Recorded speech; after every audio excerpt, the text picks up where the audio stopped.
Chapter है 14 financial statement final accounts without adjustment.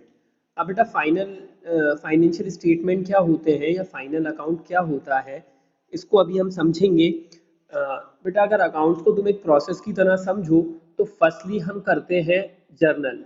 तो journal अगर तुम लोगों ने थ्योरी अगर अच्छे से पढ़ी होगी स्टार्टिंग में, तो तीन बेसिक उन्होंने पॉइंट्स बना के दिए हैं। सबसे फर्स्ट होता है रिकॉर्डिंग, सेकंड होता है क्लासिफिकेशन, थर्ड होता है समराइजिंग। तीन पार्ट में अकाउंटिंग होती है। पहली होती है रिकॉर्डिंग, रिकॉर्डिंग के बाद अपना सेकंड होता है क्लासिफिकेशन और थर्ड फिर हमारा होता है समराइजिंग। तो जो हमारी रिकॉर्डिंग होती है, रिकॉर्डिंग के अंदर आता है जर्नल, जर्नल में लिखने को हम बोलते हैं रिकॉर्डिंग। उसके बाद लेजर बनाना, ट्रायल बैलेंस बनाना, ये किसके अंदर आते हैं बेटा, क्लासिफिकेशन। अलग अलग नेचर के जो अकाउंट्स होते हैं उनको हम अलग अलग पार्ट में डिवाइड कर देते हैं। जैसे कैश के जो ट्रांजैक्शन है वो कैश अकाउंट में आ जाते हैं, परचेज के जो ट्रांजैक्शन है वो परचेज अकाउंट में आ जाते हैं, सेल से रिलेटेड जो ट्रांजैक्शन है वो सेल्स अकाउंट में आ जाते हैं। तो इस तरीके से हम डिफरेंट अकाउंट को क्या कर लेते हैं, डिफरेंट डिफरेंट तरीके से क्लासिफाई कर लेते हैं। तो रिकॉर्डिंग में तो आता है जर्नल और हमारा क्या बोलते हैं, क्लासिफिकेशन में आता है लेजर ट्रायल बैलेंस। इसके बाद बेटा समराइजिंग में आता है हमारा फाइनेंशियल स्टेटमेंट। जर्नल की हेल्प से लेजर बनता है, लेजर की हेल्प से ट्रायल बैलेंस बनता है और ट्रायल बैलेंस की हेल्प से फाइनेंशियल स्टेटमेंट बनाते हैं। फाइनेंशियल स्टेटमेंट बेटा ये समरी है हमारे बिजनेस की कि साल भर हमने क्या किया, इतना बिजनेस करने के बाद हमारे को प्रॉफिट हुआ या लॉस हुआ, हमारे एक्सपेंडिचर्स, हमारे खर्चे कितने रहे, हमारी इनकम रेवेन्यू कितना रहा, हमारे एसेट्स कितने हैं, हमारे लाइबिलिटीज कितने हैं। इन सब चीज़ों को पता करने के लिए जो स्टेटमेंट बनाते हैं उनको हम बोलते हैं फाइनेंशियल स्टेटमेंट।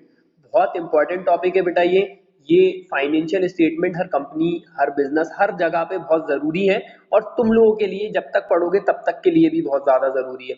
ये टॉपिक एक बहुत ज्यादा जरूरी टॉपिक होता है, इसलिए मैं इसको स्टार्टिंग में भी अब तुम लोगों को करा रहा हूँ। तो सबसे फर्स्टली बेटा हम देखेंगे meaning, meaning of financial statement. At the end of the year, पहली लाइन में लिखा है at the end of the year, means financial statement रोज नहीं बनाए जाते हैं। कब बनाए जाते हैं, एंड ऑफ द ईयर, जब कोई साल खत्म होती है तब। with a view of ascertain the trading result of the period and also the financial position of the particular day। दो लाइन इनने बोली है बेटा ट्रेडिंग रिजल्ट। ट्रेडिंग रिजल्ट मतलब हमने जो ट्रेड किया उसमें हमें प्रॉफिट हुआ या लॉस हुआ, ट्रेडिंग रिजल्ट। और ascertain final position, final position means हमारे पास कितने एसेट्स हैं और कितनी लाइबिलिटीज हैं। हम दो चीज असर्टन करना चाह रहे हैं, एक तो हमारा ट्रेडिंग रिजल्ट, ट्रेडिंग मतलब हमने परचेज सेल करके कितना प्रॉफिट कमाया, कितना लॉस हुआ, उससे का रिजल्ट। और फाइनल पोजीशन मींस हमारे पास कितने एसेट्स हैं एंड कितने लाइबिलिटीज हैं। On that particular day the set of account. अब बेटा क्या बोला है, सेट ऑफ अकाउंट। तो सेट ऑफ अकाउंट से ये क्लियर कर लो कि यहाँ पे एक अकाउंट तो होगा नहीं, सेट ऑफ अकाउंट मतलब एक से ज्यादा अकाउंट होने वाले हैं। Which are prepared are known as final account. कुछ अकाउंट का सेट बनाया जाता है जिसको हम क्या बोलते हैं, फाइनल अकाउंट। तो तुम लोगों की बुक में यहाँ तक तुम लोग टिक कर लोगे। It comprises of manufacturing account, trading account, profit and loss account and balance sheet. इसके अंदर किन किन चीजों को इंक्लूड किया गया है बेटा, manufacturing account, trading account, profit and loss account और बैलेंस शीट। मैन्युफैक्चरिंग अकाउंट बेटा क्या होता है, जो मैन्युफैक्चरिंग कंपनी होती है, जो कुछ ना कुछ मैन्युफैक्चर कर रहे हैं, जो बिजनेस मैन्युफैक्चर से रिलेट करते हैं, कुछ प्रोड्यूस कर रहे हैं, कुछ बना रहे हैं, वो मैन्युफैक्चरिंग अकाउंट बनाते हैं। तो हम ये मैन्युफैक्चरिंग अकाउंट हमारे इसमें है ही नहीं, सिलेबस का पार्ट ये है नहीं। हमें तीन अकाउंट, तीन चीजें यहाँ बनाना सीखना है, trading account, profit and loss account and balance sheet. तो बेटा इसमें देखो फिर नीचे अगर तुम देखो तो एसेंशियल ऑफ फाइनेंशियल स्टेटमेंट में दिया हुआ है। तो इनकम स्टेटमेंट दो होते हैं, ट्रेडिंग और प्रॉफिट एंड लॉस, और पोजीशन जानने के लिए एक स्टेटमेंट होता है जिसको हम कहते हैं बैलेंस शीट। तो ये अपन डिस्कस कर ही चुके हैं, तो ये पेज क्लियर ही है। इस पे किसी को कोई डाउट है तो पूछ सकता है पहले।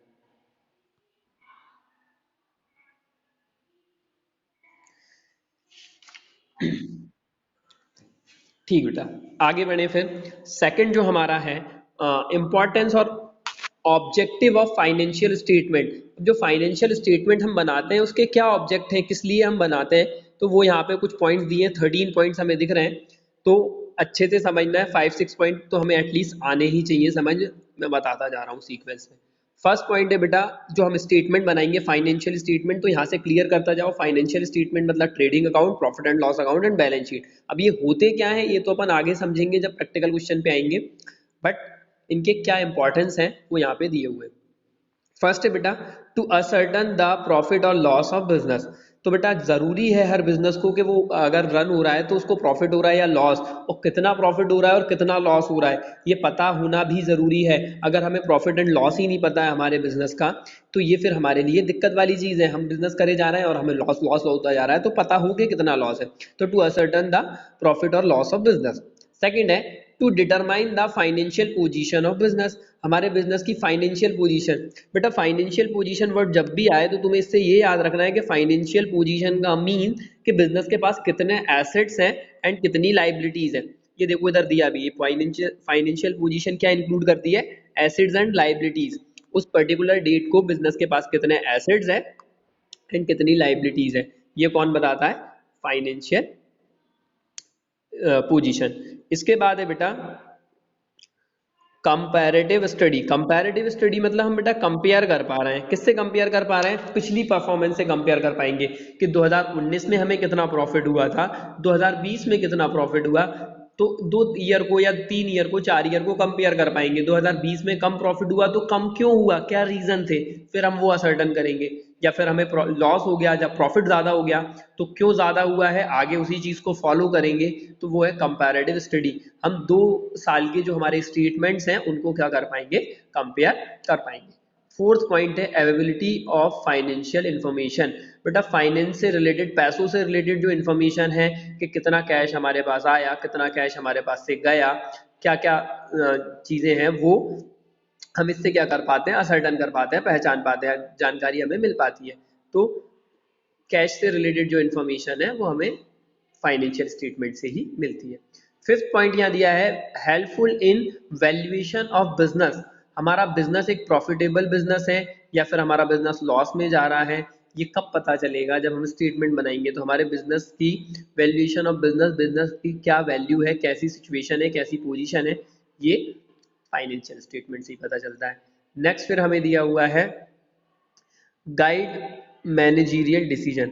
अब बेटा स्टेटमेंट देख के ही कोई मैनेजर, मैनेजर कौन होता है, जो पूरे बिजनेस को मैनेज करता है, तो मैनेजर जो हमारे स्टेटमेंट्स हैं उनको देखकर ही डिसीजन लेता है कि हमने पिछले बार ऐसा डिसीजन लिया था, स्टेटमेंट में हमें दिखाई दे रहा है कि हमने इस साल ऐसे ऐसे ऐसे एक्सपेंसेस किए हैं तो हमें ऐसा प्रॉफिट हुआ है, तो नेक्स्ट ईयर हमें ये एक्सपेंस हमारे लिए हेल्पफुल है या नहीं है, फिर से करना चाहिए या नहीं करना चाहिए।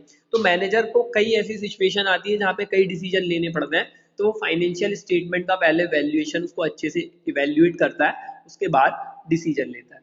नेक्स्ट है फिर बेनिफिट टू इन्वेस्टर। अब इन्वेस्टर कौन होते हैं बेटा, कुछ जैसे कंपनी है तो कंपनी बेटा शेयर वगैरह इशू करती है, ये टॉपिक तो है बिजनेस में है, तुम लोगों को अकाउंट्स में तो नहीं है, बट इन्वेस्टर वो होते हैं जिनने हमारे बिजनेस में पैसा लगाया है। अब कोई अगर हमारे बिजनेस में इन्वेस्ट कर रहा है तो वो हमारे बिजनेस के फाइनेंशियल स्टेटमेंट क्या करेगा, चेक करेगा कि इन लोगों के जो फाइनेंशियल स्टेटमेंट है वो ठीक है या नहीं, इनको प्रॉफिट होता है कि नहीं। अगर इनको प्रॉफिट ही नहीं होता है तो इनके बिजनेस में इन्वेस्ट करने का कोई मतलब ही नहीं है, हमारे पैसे डूब सकते हैं। बेनिफिट टू इन्वेस्टर, इन्वेस्टर्स जो है उनके लिए भी ये बेनिफिशियल है। 8 पॉइंट बेटा फिर दिया हुआ है helpful in deciding future policies. तो वही हम देखेंगे और हमारे फ्यूचर की क्या पॉलिसीज हमें रखनी चाहिए जिससे हमारा प्रॉफिट मैक्सिमम हो सके, तो वो भी हम फाइनेंशियल स्टेटमेंट देख के बना सकते हैं। Knowledge of profit earning capacity of business, तो हमारा बिजनेस की कैपेसिटी कितनी है प्रॉफिट अर्न करने की, कितना हम कर पा रहे हैं प्रॉफिट अर्न, वो भी यही बताता है। Fulfilment of legal legal obligations, तो लीगल रिक्वायरमेंट भी बेटा कुछ होती है, टैक्स हमें पे करना पड़ता है, तो इनकम टैक्स डिपार्टमेंट हमसे बोलता है कि आपके जो अकाउंट्स है वो प्रॉपर वे में बने हो। अगर आपके अकाउंट प्रॉपर वे में ही नहीं बने होंगे तो आप किस तरीके से टैक्स पे करोगे, इसलिए fulfilment of legal obligation, legally जो जरूरतें हैं उनको कंप्लीट करने के लिए भी हम क्या करते हैं, फाइनेंशियल स्टेटमेंट बनाते हैं। Establishment of principles and standards, कुछ बेटा सिद्धांत और कुछ स्टैंडर्ड फिक्स कर लेना जो हमारे लिए फ्यूचर में बेनिफिशियल हो, कि इस बार ऐसा रूल हमने फॉलो किया था ये हमारे लिए बेनिफिशियल है, तो आगे हम उनको एक प्रिंसिपल सिद्धांत की तरह फॉलो करेंगे। तो बेटा काफ़ी है, 11 पॉइंट मैंने तुम्हें बताएं, एक बार देख लो, किसी में अगर कोई डाउट है तो फटाफट पूछ लो।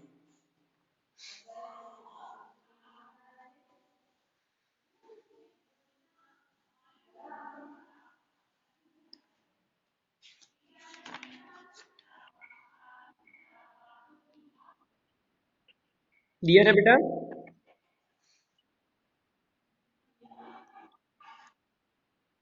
ठीक है बेटा। अब इसके बाद नेक्स्ट हमें दिख रहा है यूजर्स ऑफ फाइनेंशियल स्टेटमेंट। जो फाइनेंशियल स्टेटमेंट्स हैं उनके यूजर्स कौन कौन है, कौन कौन उनको इस्तेमाल करता है, क्योंकि कोई चीज़ हम बना रहे हैं तो वो यूज के लिए ही बना रहे हैं, ऐसे तो बनाएंगे नहीं जो अगर जो चीज़ हमारे लिए यूजफुल ही नहीं है तो उसको हम प्रिपेयर ही क्यों करेंगे। तो बेटा जो हमारे फाइनेंशियल स्टेटमेंट है वो यूजफुल है, तो उनके यूजर, उनको यूज करने वाले कौन कौन लोग हैं। तो बेटा यहाँ पे मेनली दो कैटेगरी उनने डिवाइड करी है कि जो हमारे फाइनेंशियल स्टेटमेंट है, trading account, profit and loss account and balance sheet, इनको कौन कौन यूज करता है। तो बेटा इसके दो यूजर्स होते हैं, इंटरनल यूजर्स और एक्सटर्नल यूजर्स। इंटरनल यूजर्स वो होते हैं जो हमारे बिजनेस में ही है, जो हमारे बिजनेस के अंदर है, वो इंटरनल यूजर है। और एक्सटर्नल यूजर्स कौन है बेटा, जो हमारे बिजनेस के बाहर है, जो बाहर से हमारी इंफॉर्मेशन यूज करते हैं, वो एक्सटर्नल यूजर है। तो इंटरनल यूजर्स पहले देख लेते हैं। इंटरनल यूजर में बेटा पहला पॉइंट दिया है प्रेजेंट इन्वेस्टर और मैनेजर। प्रेजेंट इन्वेस्टर मतलब जिन लोगों ने भैया हमारे बिजनेस में इन्वेस्ट कर चुके हैं, अभी भी इन्वेस्टर ही है, तो वो हमारे स्टेटमेंट देखते हैं कि भैया इनकी कंपनी को प्रॉफिट हो रहा है कि लॉस, नहीं तो हम हमारा पैसा वापस से निकाल लें। जो लोग हमारे बिजनेस में इन्वेस्ट कर रहे हैं, पैसे लगा रहे हैं, वो हमारे स्टेटमेंट्स चेक करते हैं। क्यों चेक करते हैं हमारे स्टेटमेंट, क्योंकि उनके पैसे हमारे बिजनेस में फंसे हुए हैं। अगर हम सही तरीके से बिजनेस नहीं चला रहे हैं और लॉसेज होते जा रहे हैं, तो वो क्या करेंगे, उनका पैसा विड्रॉ कर लेंगे। तो प्रेजेंट इन्वेस्टर। और सेकंड दिया है बेटा मैनेजर्स। मैनेजर्स कौन है, जो पूरे बिजनेस को मैनेज करते हैं। तो उनको मैनेज करने के लिए बेटा कई चीजें देखनी पड़ेंगी कि कितने एक्सपेंडिचर कौन से सेक्टर में हुए हैं। तो मैनेजर जो है वो भी हमारे फाइनेंशियल स्टेटमेंट को चेक करता है। अब बेटा एक्सटर्नल यूजर्स कौन है। एक्सटर्नल यूजर्स बेटा वो है जो हमारे बिजनेस में तो नहीं है, हमारे बिजनेस के बाहर है, पर कहीं ना कहीं हमारे बिजनेस की इंफॉर्मेशन को क्या करते हैं, यूज करते हैं। तो वो लोग कौन होते हैं, एक्सटर्नल। तो फर्स्ट पॉइंट इसमें दिया है बेटा प्रोस्पेक्टिव इन्वेस्टर। प्रोस्पेक्टिव इन्वेस्टर मतलब जो अभी इन्वेस्टर तो नहीं है, पर जो हमारे बिजनेस में पैसे लगाने के बारे में सोच रहे हैं कि इन फ्यूचर हम इस बिजनेस में पैसा लगाएंगे, तो उसको क्या बोलते हैं, प्रोस्पेक्टिव इन्वेस्टर, जो इन फ्यूचर हमारे बिजनेस में पैसा लगाने वाले हैं। तो ये लोग क्यों हमारी इंफॉर्मेशन चेक करते हैं बेटा, ये लोग हमारी इंफॉर्मेशन इसलिए चेक करते हैं क्योंकि अगर हमारा बिजनेस ये देखेंगे कि इनके स्टेटमेंट में, प्रॉफिट एंड लॉस अकाउंट में बहुत सारा प्रॉफिट दिख रहा है, बैलेंस शीट में बहुत सारे एसेट्स दिख रहे हैं, तो ये लोग अपने बिजनेस में इन्वेस्ट करेंगे। अगर ये हमारे स्टेटमेंट चेक कर रहे हैं और हमारे स्टेटमेंट में लॉसेस दिखाई दे रहे हैं, हमारी लाइबिलिटीज बहुत ओवर दिखाई दे रही हैं, तो ये लोग हमारे बिजनेस में इन्वेस्ट नहीं करेंगे, क्योंकि इनको पता चल जाएगा कि ये बिजनेस तो मेरे पैसों को क्या कर सकता है, डुबा सकता है, बैड डेब्ट्स हो सकते हैं। तो वो है प्रोस्पेक्टिव इन्वेस्टर। सेकेंड है बेटा बैंक एंड फाइनेंशियल इंस्टीट्यूशन। बेटा ये चीज तो तुमने कभी ना कभी देखी होगी कि बैंक वगैरह जब लोन देती है हमें, तो हमारे कई चीजें चेक करती है।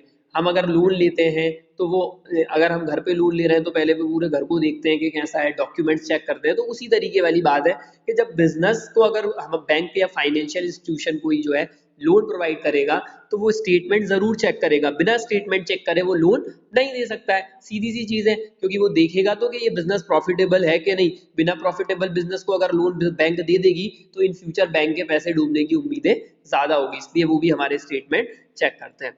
इसके बाद बेटा थर्ड है गवर्नमेंट। अब गवर्नमेंट को क्या करना, हमारे बिजनेस से प्रॉफिट हो रहा है या लॉस हो रहा हो, गवर्नमेंट क्यों हमारे स्टेटमेंट चेक करने आ गई। बेटा गवर्नमेंट को हमसे एक बहुत इंपॉर्टेंट कंसर्न है, वो है टैक्स। बिजनेसमैन को टैक्स पे करना पड़ता है, और टैक्स पे करना पड़ता है तो बिजनेसमैन अपने पैसे बचाने के चक्कर में गलत टैक्स पे कर सकता है। तो पहले जो इनकम टैक्स डिपार्टमेंट है, मींस हमारी गवर्नमेंट, पहले हमारे स्टेटमेंट चेक करेंगी कि इनने कितना कितना सेल किया, कितना परचेज किया, कितने इनके एक्सपेंडिचर्स रहे, कितने इनका रेवेन्यू रहा। उसके बाद अल्टीमेटली इनको कितना प्रॉफिट हुआ। अगर इनको खूब प्रॉफिट है तो गवर्नमेंट ज्यादा टैक्स चार्ज करेगी, वो वाली चीज वो है गवर्नमेंट। नेक्स्ट है बेटा कंज्यूमर्स। कंज्यूमर्स कौन होते हैं बेटा, जो हमारा सामान खरीदते हैं। तो कंज्यूमर्स क्यों चेक करेंगे, नॉर्मली वे में अगर हम देखें तो कंज्यूमर किसी बिजनेस के स्टेटमेंट चेक नहीं करते हैं, पर कंज्यूमर भी स्टेटमेंट क्यों चेक करेंगे कि वो हमारे जो प्रोडक्ट है उसकी कॉस्ट जानना चाह रहे हैं कि जो प्रोडक्ट है इसकी लागत कितनी है। कोई प्रोडक्ट अगर 10 रुपए का बना है और मैं उसको 50 में बेच रहा हूँ, तो ये तो फिर गलत है ना। तो वो चेक करेंगे कि ये कॉस्ट कितनी है और कितना प्रॉफिट मार्जिन रख रहे हैं, इसलिए जो कंज्यूमर है वो भी क्या कर सकते हैं, चेक हमारा स्टेटमेंट कर सकते हैं। Stock exchange. स्टॉक एक्सचेंज बेटा तुम लोगों के टॉप लिंक से अलग ही है, शायद तुमने पढ़ा हो तो बिजनेस स्टडीज में शेयर वाला टॉपिक पढ़ा होगा। तो शेयर जो होते हैं, जो सिक्योरिटीज होती है, शेयर्स एंड डिवेंचर्स, उनका एक्सचेंज जो होता है वो स्टॉक एक्सचेंज करता है, उनका परचेजिंग सेलिंग स्टॉक एक्सचेंज के थ्रू होता है। तो वो देखते हैं कि इनके जो शेयर है उनकी क्या वैल्यू है, किस तरीके से इशू कर रहे हैं, तो पूरी निगरानी स्टॉक एक्सचेंज रखता है। उसके बाद अदर है, तो अदर तो तुम लोग देख लेना, और भी कई इंपॉर्टेंस इसके यूजेस हो सकते हैं, तो इसमें कोई प्रॉब्लम है तो वो पूछ सकते हो। ठीक है बेटा, नेक्स्ट अब तीन स्टेटमेंट मैंने तुम लोगों को बताए थे कि मेनली तीन स्टेटमेंट हैं। एक है हमारी सबसे पहला है ट्रेडिंग अकाउंट, दूसरा है बेटा प्रॉफिट एंड लॉस अकाउंट, और तीसरा है बैलेंस शीट। तो ये चीज़ हमने देखी है। तो सबसे फर्स्टली ट्रेडिंग अकाउंट क्या होता है और ट्रेडिंग अकाउंट किस तरीके से बनाया जाता है, वो हमें यहाँ पर देखना है। ट्रेडिंग अकाउंट बेटा, पहली चीज़ ट्रेडिंग अकाउंट बताता है कि ट्रेड करने से, केवल खरीदने से और बेचने से कितने इनकम हुई। ये बेटा हमारा एकदम नेट प्रॉफिट नहीं बताता है, ये प्रॉफिट तो बताता है पर ये बताता है कि परचेज और सेल से कितना प्रॉफिट हुआ। इसके अंदर बेटा कुछ एक्सपेंसेस आते हैं जिनको हम बोलते हैं direct expenses. Direct expenses means वो एक्सपेंसेस डायरेक्ट एक्सपेंसेस होते हैं जो प्रोडक्ट को, बेटा कोई भी अगर चीजें बनती है तो कहाँ बनती है, फैक्ट्री में बनती है। तो फैक्ट्री तक आने के लिए जो भी खर्चे जरूरी होते हैं उनको डायरेक्ट एक्सपेंस बोलते हैं। जैसे मान लो मेरा एक बिजनेस है, रॉ मटेरियल मेरे को लेके आना है, तो रॉ मटेरियल लेके आने के लिए मुझे भाड़ा देना पड़ेगा जिस गाड़ी से मैं लेके आया हूँ। मेरी फैक्ट्री में मशीनें चल रही हैं तो कुछ ना कुछ उसमें इलेक्ट्रिसिटी या फ्यूल लगेगा, तो वो डायरेक्ट एक्सपेंसेस है। ठीक है, उसके अलावा मेरे मजदूर काम कर रहे हैं, उनको मैं वेजेस दे रहा हूँ, तो वो डायरेक्ट एक्सपेंसेस है। ठीक है, तो बेटा जो फैक्ट्री के एक्सपेंसेस होते हैं, सिंपल लैंग्वेज में अगर हम समझें तो जो फैक्ट्री के एक्सपेंसेस होते हैं वो कौन से एक्सपेंस होते हैं, डायरेक्ट एक्सपेंसेस। और जो ऑफिस के एक्सपेंसेस होते हैं वो होते हैं इनडायरेक्ट एक्सपेंस। जैसे सैलरी पे करी, एक एग्जांपल मैं तुम्हें दूं कि जैसे कार मैन्युफैक्चरिंग है, तो तुम कभी कार के शोरूम में गए होगे या बाइक के शोरूम में गए होगे, तो वहां पे बाइक बनी हुई रखी होती है कंप्लीट, वहां पे मैन्युफैक्चरिंग नहीं हो रही है बेटा, बन थोड़ी रही है, तो वो ऑफिस है। जो वहां जो शोरूम के एक्सपेंसेस हैं वो कौन से एक्सपेंसेस हैं, इनडायरेक्ट। जहां पर हमारी कार मैन्युफैक्चर हुई होगी उसमें उसके टायर लगाए गए होंगे, उसका बोनेट लगाया गया होगा, गेट वगैरह लगाए गए होंगे, उसमें पेंट किया गया होगा, पूरा इंजन लगाया गया होगा, तो जहाँ पे वो पूरी मैन्युफैक्चर हुई होगी वहां पे जो खर्चे हुए होंगे वो होते हैं डायरेक्ट एक्सपेंस। उसके बाद वो कंप्लीट होके शोरूम में आई, शोरूम में भी बेटा कुछ खर्चे होते हैं, कुछ लोग हैं शोरूम में एम्प्लॉयज जो बेच रहे हैं उनको सैलरी देना है, शोरूम में मेंटेनेंस का खर्च है, बिल्डिंग का रेंट है, इलेक्ट्रिसिटी का चार्ज है। तो जो शोरूम के खर्चे थे वो इनडायरेक्ट एक्सपेंसेस थे, और जो हमारे फैक्ट्री के खर्चे थे वो डायरेक्ट एक्सपेंसेस थे। देखते हैं क्या क्या है बेटा इसमें। सबसे स्टार्टिंग में आता है बेटा इसमें ओपनिंग स्टॉक। ओपनिंग स्टॉक मतलब पिछले साल का जो कुछ बच गया था वो इस साल के लिए ओपनिंग स्टॉक है। सेकंड आता है बेटा परचेज, और परचेज से माइनस कर देते हैं परचेज रिटर्न। तो दो चीजें तुम्हें बिल्कुल याद रखनी है, opening stock, purchase, purchase return. उसके बाद खर्चे बहुत सारे दिए हुए हैं, कौन कौन से एक्सपेंस आते हैं, कैरेज इनवर्ड आता है, फ्रीट आता है, wages, cartage, cleaning charges, factory rent, fuel and power, gas and water, custom duty, octroi, wages and salary, productive expense, factory lighting, royalty. इधर सेल्स आता है, सेल से सेल्स रिटर्न माइनस होता है, और क्लोजिंग स्टॉक आता है। ये तो आंसर की बात है तो इसको अभी काट देते हैं। तो ये इसका बेटा फॉर्मेट होता है। फॉर्मेट जो मेरे पास बुक है उसमें तो 450 पेज पे है, तुम लोगों के पास भी शायद 450 पे ही हो, क्योंकि जब हम क्वेश्चन सॉल्व करने जाएंगे तो ये हमारे लिए हेल्पफुल रहेगा, इसकी हमें जरूरत पड़ेगी। तो बेटा बेसिकली याद रखने की चीज है कि इधर ओपनिंग स्टॉक और परचेज याद रखना है आपको, और इधर सेल्स और क्लोजिंग स्टॉक याद रखना है। बाकी खर्चे तो ये हैं, तो ये कौन कौन से खर्चे हमारे क्वेश्चन में है वो आएंगे तब हम उनको डिटेल में देखेंगे। तो अब इसको मैं हटा रहा हूँ और एक न्यूमेरिकल क्वेश्चन की तरफ हम आते हैं। हाँ बेटा, सबसे ऊपर अपन ने डाला है ट्रेडिंग अकाउंट, और नीचे उसके नीचे मैंने लाइन में क्या लिखा है, फॉर द ईयर एंडिंग 31 दिसंबर 2017। 31 दिसंबर 2000 जो भी डेट दी रहेगी हमारे क्वेश्चन में वो हम डालेंगे। कॉलम हमारे होते हैं फॉर्मेट में भी तुमने अभी देखे हैं, पर्टिकुलर अमाउंट, पर्टिकुलर्स अमाउंट। अब पर्टिकुलर्स में क्या लिखेंगे, सबसे शुरू में मैंने तुम्हें बताया था, सबसे पहले हम लिखते हैं टू ओपनिंग स्टॉक। जो चीज़ें ज़रूरी हैं वो हम लिख दें। ओपनिंग स्टॉक सबसे स्टार्टिंग में लिखा, एंड ओपनिंग स्टॉक दिया है 35,000, तो यहाँ हम लिखेंगे 35,000। इसके बाद बेटा नीचे दिया है परचेज, तो टू परचेज अकाउंट। पर बेटा परचेज अकाउंट को क्या करना है, तुम्हें इनर कॉलम में ही लिखना है, अंदर ही लिखना है 65,000, और नीचे यहाँ पे क्या करेंगे हम, माइनस परचेज रिटर्न। तो परचेज रिटर्न को हम शॉर्टकट में PR लिख देते हैं, परचेज रिटर्न। अब बेटा परचेज रिटर्न कितना दिया है जरा देखें, तो परचेज रिटर्न दिया है 4000। यहाँ पे बेटा परचेज और परचेज रिटर्न साथ ही दिया था, पर क्वेश्चन में ऐसा हो सकता है कि परचेज रिटर्न कहीं पे नीचे दिया हो, तो तुम लोगों को उसको ढूंढ कर परचेज रिटर्न को माइनस करना है। तो 61,000 हमारा आउटर कॉलम में जाएगा। उसके बाद बेटा सेल्स दिया है, तो सेल्स हमारा बाय तरफ आता है, by sales account. Sales account का अमाउंट भी बेटा हम इनर कॉलम में ही लिखेंगे, क्योंकि इससे सेल्स रिटर्न माइनस होता है। सेल्स का अमाउंट दिया है हमारा 1,20,000, तो 1,20,000 और इसमें से माइनस करेंगे minus sales return. Sales return को शॉर्टकट में SR लिख दें। अब सेल्स रिटर्न कितना दिया है देखें जरा, सेल्स रिटर्न दिया है बेटा 6,000,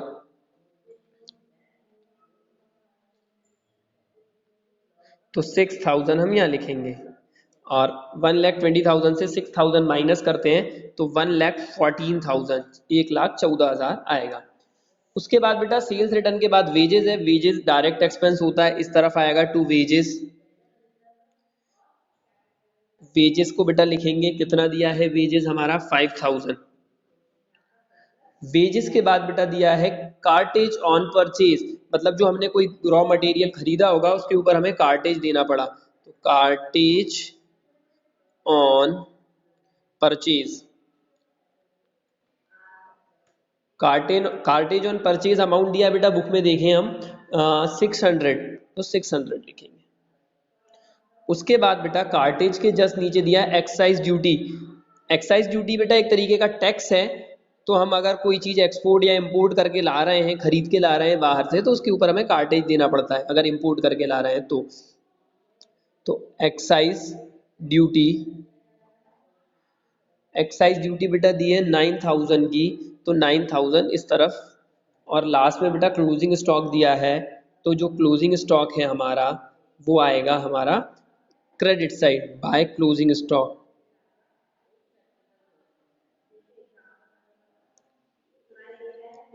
क्लोजिंग स्टॉक बेटा हमारा इधर दिया है 28,000। ठीक, अब बेटा ये क्वेश्चन हो गया कंप्लीट। हमने ऑब्जर्व किया है कि हम क्रेडिट साइड में सेल्स रिटर्न और क्लोजिंग स्टॉक ही लिखते हैं, उसके अलावा देखो हमने कुछ भी नहीं लिखा है, बाकी हमने डेबिट साइड में लिखा है। आंसर बेटा उसी तरीके से निकाला जाता है जैसे हम निकालते थे, तो जरा हम आंसर निकाल लें, कैलकुलेशन जरा करते हैं। तो क्रेडिट साइड का अगर हम टोटल करेंगे तो कितना आएगा, क्रेडिट साइड बेटा हमने लिखा है देखे जरा 1,14,000 और 28,000, तो 1,14,000 प्लस 28,000, तो ये हो गया 1,42,000।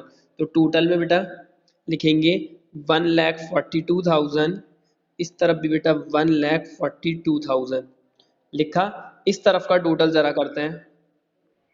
सबसे पहले है 35,000 प्लस 61, फिर है हमारा 5, 600 और 9,000, 5,600 और 9,000। इस तरफ का टोटल है बेटा 1,06,000, और उस तरफ का टोटल था 1,42,000। माइनस कर दें जरा, 1,42,000, इसका टोटल कितना आया था 1,06,000 माइनस 1,00,000, तो 30 माइनस करने पे बेटा बड़े टोटल से छोटे टोटल को जैसे ही हमने माइनस किया कितना आया 31,400। तो यहाँ पे बेटा हम लिखेंगे, किस तरफ लिखेंगे हम, जिस तरफ छोटा टोटल है debit side, to gross profit, और ग्रॉस प्रॉफिट कितना है 31,400। तो बेटा ये हमारा कंप्लीट हुआ। हेडिंग हमने डाली trading account for the year ended, ये कॉलम्स बनाए हमने। क्रेडिट साइड केवल सेल्स और सेल्स रिटर्न और क्लोजिंग स्टॉक, डेबिट में बाकी सब expenses, opening stock, purchase return, wages, cartage सब लिखा। बड़ा टोटल दोनों साइड लिखा, बड़े टोटल से छोटे टोटल को जैसे ही माइनस किया तो हमारा आंसर निकल के आ गया है 31,400। इसमें किसी को अगर प्रॉब्लम है तो क्लियर कर लें।